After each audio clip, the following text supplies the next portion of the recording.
शब बारात के ख़ास 6 नफल पढ़ने का तरीका तवज्जो के साथ समझ लें। शब बारात आने से पहले ख़ुद भी इसको सीख लें और दूसरों के साथ शेयर भी कर लें।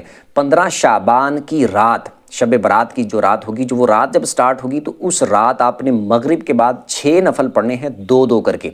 पहले 2 में आपने नियत करनी है कि ए अल्लाह, इन 2 नफलों की बरकत से मुझे दराजी उम्र बिल खैर अता फरमा। अल्लाह अकबर कह के नमाज स्टार्ट करनी है। सुबहानक अल्लाह पढ़ें पहली रकत में, फिर अल्हम्दुलिल्लाह, फिर उसके बाद कुल हु अल्लाह पढ़ लें 3 बार।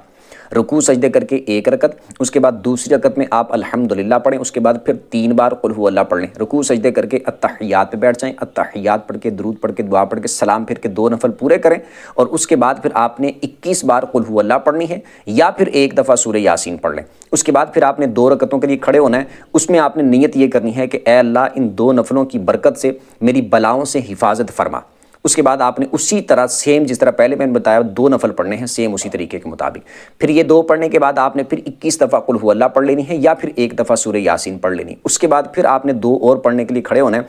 उसमें आपने नियत ये करनी है कि ए अल्लाह, इन 2 नफलों की बरकत से मुझे अपने सिवा किसी का मोहताज ना करना। अल्लाह अकबर कह के 2 नफलों को स्टार्ट करने, सेम उसी तरीके के मुताबिक आपने 2 नफल पढ़ने हैं। ये मुकम्मल करने के बाद फिर आपने अत्तहियात पे बैठ जाना है। मतलब कि ये मुकम्मल कर लिया तो उसी हालत में बैठे बैठे फिर आप उसके बाद कुल हु अल्लाह पढ़ लें या फिर 21 दफ़ा कुल हु अल्लाह या फिर सूरह यासीन पढ़ लें। उसके बाद अल्लाह की बारगाह में दुआ करें, इंशाअल्लाह की फजल से बड़ी बरकतें मिलेंगी।